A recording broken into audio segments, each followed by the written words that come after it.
Thank you very much for clicking on freemarketnews.com. I'm John St. George. My guest, Edward Griffin. Mr. Griffin is the author of the book Creature from Jekyll Island, plus many others. So you've been saying to yourself, the government's a mess in one way or another. How do these messes start? Where do they come from? Earlier we've been talking about collectivism. Mr. Griffin gave us some definitions of what that is. And then two tentacles form out and form something equally as ugly throughout history, Leninism and Fabianism. And we're going to find out what these two things were, and are they still around today? Ed Griffin, good to have you with us. Thank you very much, John. I think just to kind of back up a little bit, give us another definition of collectivism, then I want to get into Leninism and Fabianism. Right. These are strange words to our ears in modern times. Collectivism is a word that was used quite freely in books of a few decades ago, but it's a word that's been lost to us today. Roughly defined, it is the concept that government is the solution, the proper solution for most of man's problems. So a collectivist, and this is not a technical definition, but it's a pretty good substitute. A collectivist is a person who believes that if you have a problem and you want to improve society in any way, that the solution should be through government action, through coercion, using laws to bring these things about, and if necessary to sacrifice individuals or minorities, if necessary for the greater good of society. And you find this philosophy embedded in some of the rather dreaded philosophies or tyrannies of our recent history, like communism and Nazism and fascism, are all based on these principles of sacrificing individuals, if necessary, for the greater good of the greater number. And of course that always translates into the greater good of the state. The state is presumed to be the greater number of society. So that's basically what we're talking about, collectivism. And what many people don't realize is that collectivism exists today in two forms. And here are some more words that are not very well known. Now, Leninism is fairly well known because we remember the name of Vladimir Ilyich Lenin, who was one of the firebrands of the Bolshevik Revolution and quite a prolific writer and a theoretician. Lenin took the theories of Karl Marx and converted them into a living fighting force. See, Karl Marx wrote Das Kapital and the Communist Manifesto, and there are millions of Marxists around the world who have read his works and believe his theories. Basically, his theories were: workers of the world, unite. Throw off the chains of your capitalist exploiters. Recapture control of the means of production. Unite against war and racism. From each according to his ability, to each according to his need, and on and on and on. These are very famous and popular slogans that Marxists in general like. They buy into this, and because they're basically idealistic people, they think that would be a better society than we have now. But the fact of the matter is that all of the countries historically that have been taken over by communism, that we used to say behind the Iron Curtain, none of those countries were ever taken by Marxists. They were all taken by another group called Leninists, or Marxist-Leninists, sometimes they call themselves that. And those are people who also believe in the writings of Karl Marx, but they believe in the writings of Lenin, who organized the Communist Party, who said basically we must have organization, we must have structure, we must have discipline, we must have communications, we must have training, we must have leadership. He created a fighting force. And so that is the fighting force that took over all of these countries. So Leninists are a notch above Marxists. They sound like they were more doers. They were doers, exactly. The Marxists tend to be the theoreticians. The Leninists are the doers, the ones that go out and make it happen. See? So there's a very important distinction between the two, and it's interesting, I think, to know that even in the heyday of communism, most of the top communists did not refer to themselves as communists. They referred to themselves as Leninists. It's very interesting and it's very significant because the word communism was kind of a catch-all phrase. Lenin and Marx both taught that communism was something for the future, They were establishing what they called socialist republics. It's like a Christian saying, I'm a Calvinist. You know, that's another, I'm going to subscribe to a theology as opposed to the primary foundation. Yeah, they were working toward the future. Communism would happen, they said, when finally mankind was perfected and the state would wither away. Ha ha. Yeah, we saw a lot of that happening, didn't we? But anyway, that was the theory. In the meantime, what they were building was socialism, they said. And those people called themselves Leninists. So when it came time for the crumbling of the communist empire, so-called, all these people did was take off their hats that said communist, put that down, and put another hat on that said social democrat. But you notice that the heads underneath the hats didn't change. And their ideas didn't really change. They talked about open markets and being friendly to the West and all these sort of things, freedom of speech. They gave a lot of verbiage to that. But, and some of that actually happened. But underneath, the police state didn't change. They still maintain a very strong military, and they're still preparing for international war. The KGB changed its name, but it didn't change. It just got bigger and better funded and so forth. Nothing really changed except the label. And it's interesting to note that this is one of the basic strategies of Lenin. Lenin was quite a strategist. For example, he said, comrades, it makes no difference what you think or what you know, how many books you've read, how good a debater you are, how smart you are. None of that is important. All that matters, he said, is to come to power. You must come to power. Now, once you do that, then you can afford debate, because if you have the power, you can shoot anybody who disagrees with you. He actually said that. He's quite a guy. He said, you know, promises are like pie crusts made to be broken.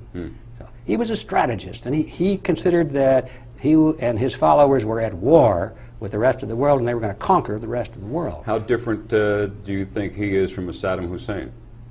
Well, not an awful lot different at all, no. He's a thug. He's a thug, but he was probably smarter than Hussein, and he developed a world following, and he had much better strategies, and of course he had better funding and all that sort of thing. Interesting that he's focusing on power, and as you were talking, I'm seeing, well, here we have a philosophy trying to create a level playing field. You know, it doesn't matter what you know, it doesn't matter what that, you know, all the good for the state, and we're going to break down the different classes. Is that something he was a devotee of as well, or was he just more... No, what you're talking about there is more of a Marxist theology. See, the theory guy. The theory guy, yeah, that's theory guy. Lenin basically said none of that makes any difference. So you use it if necessary to get followers or to make it sound like what you're doing is noble. But the only thing that matters, he said, is to come to power. And I'll give you an example. He said, for example, if you were to go into a country that we're trying to take over, and those people had a strong culture, strong nationalistic feelings, they didn't want to give up their history and their nationalism. So what do you do, comrades? Do you go in there and tell them that that's stupid? Do you go in and preach internationalism that we know is the way of the future? So no, of course not, because they would reject you. You go in and tell them what they want to hear. Be the best nationalist leader there. Let them follow you, thinking you represent them, so that you can come to power. Once you're in power, he said, then you can betray them, because you've got the power. See what I'm saying? And then Lenin said, you go into a country where they don't like us communists very much. What do? Go and say, we are a communist? No, don't be stupid, comrade. You go in and tell them that you're a non-communist, or better yet, tell them you're an anti-communist. Form anti-communist organizations and lead your own opposition so that you will not be defeated. Put up a good show, he said. Make it look good. Actually do some really effective things now and then, but always control your own opposition so that you can come to power. So Leninism is a form of tweaked communism with a goal that is of a detriment to the fellow man because you want to go for power.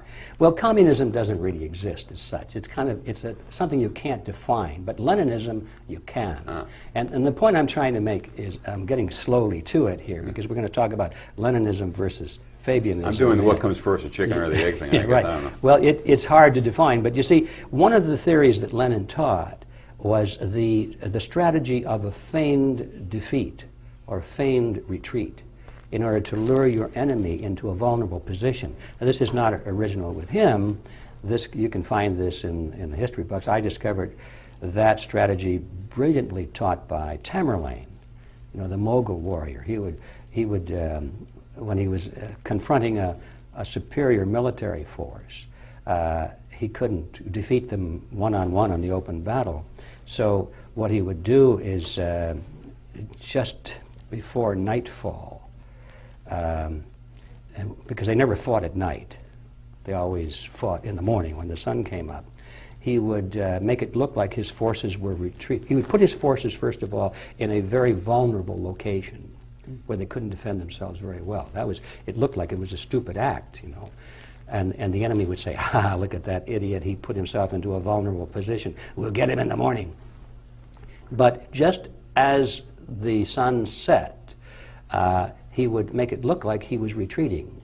He would put his major forces, half of them off to the right in a hidden location, another half to the left in a hidden location in the trees and bushes and the rocks and so forth. He'd have a few soldiers to be seen, and all of the camp followers with their wagons and their horses and their cattle and oxen would leave, and they'd drag branches behind them to kick up the dust to make it look like the whole army was retreating.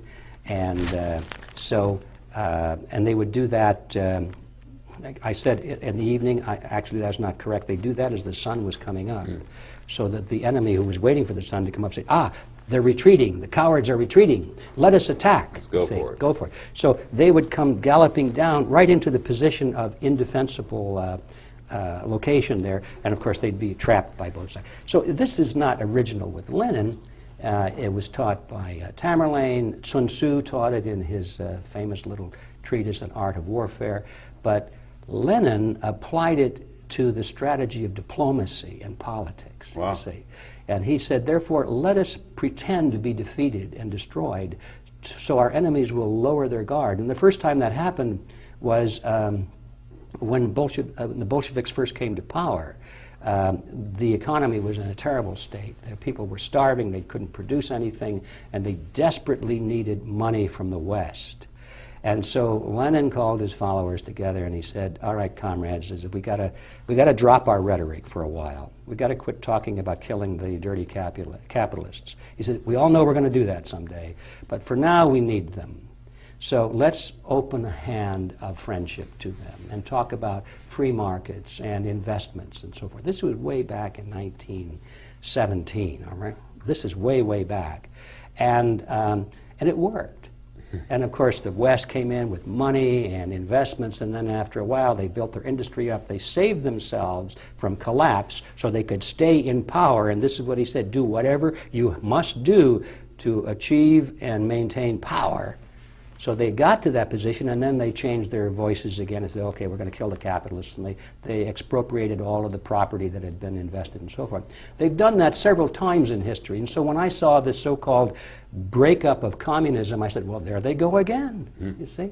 But people don't know this history. They don't know the strategy of Lenin, and so they took it, once again, they took it at face value. Now, you listen to the speeches of these old-time Bolsheviks or communists, so-called Leninists, what they really are, and they'll be talking about how bad Stalin is and so forth, and we're sure glad we don't have that anymore. Well, by the way, they're rebuilding a statue of Stalin right now in Moscow, so that cycle is about to go through again. What do you know? Yeah, what do you know? Big surprise. Yeah.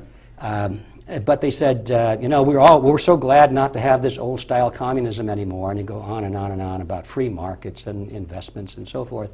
And then they'll say once in a while, but don't forget, we will never abandon the principles of our great leader, Lenin. Well, not one person in 1,000 knows what that means. If you know the principles of the great leader, Lenin, what he's really saying to his followers is, hey, comrades, This is the game we're playing. We're going through this cycle one more time so that we can consolidate our power and lull our opponents into an indefensible position, make him vulnerable so that we can smash him with our clenched fist, is how he used to say. So having said all of that, this is Leninism. It still exists in the world. Not under the name of communism, but under the banner of Leninism. Very interesting. So we had communism, and then Leninism has come to be. And then there was the second branch that we opened with originally, Fabianism. Well, this is the branch of communism that is perhaps the least known in the Western world. And yet it is the most important to us in the Western world because we live in it. It is what is directing our lives. The word Fabianism comes from the Fabian Society, which was formed in England in 1884. Just before the turn of the century, when a lot of these things were happening. Fabian Society. Fabian Socialist Society, they called themselves, and still do. We're still there. There's that socialist word again. Well, they love the word socialist, but they really, in their literature, they talk about it as they should, as collectivist. They say we are collectivists, and sometimes they use the word socialist interchangeably with it. The Fabian Society was named after a Roman general by the name of Quintus Fabius. And he was famous in history for defeating his enemy not by beating him on the battlefield, but by wearing him down in delaying tactics. In other words, he would wear his enemy down by refusing to make a frontal engagement against the Carthaginians. That was the main ones that he was, Hannibal and people like that. Wow. And he just kept, delaying, and finally the attacking forces would give up, and they'd say, we can't stay on the battlefield here for years, So they'd go home. And so he was famous for delaying tactics and drawing things out. The Fabians selected him as their symbol or the symbolic name on purpose. They objected to the Leninists, not on the basis of their goals of collectivism, because they agreed with that. They were saying to the Leninists, you people are stupid. You're going about it in the wrong way. You are trying to conquer the world and make a new world order based on the model of collectivism through force and violence and bloodshed and quick revolution. That's the wrong way, they said. The proper way is patient gradualism.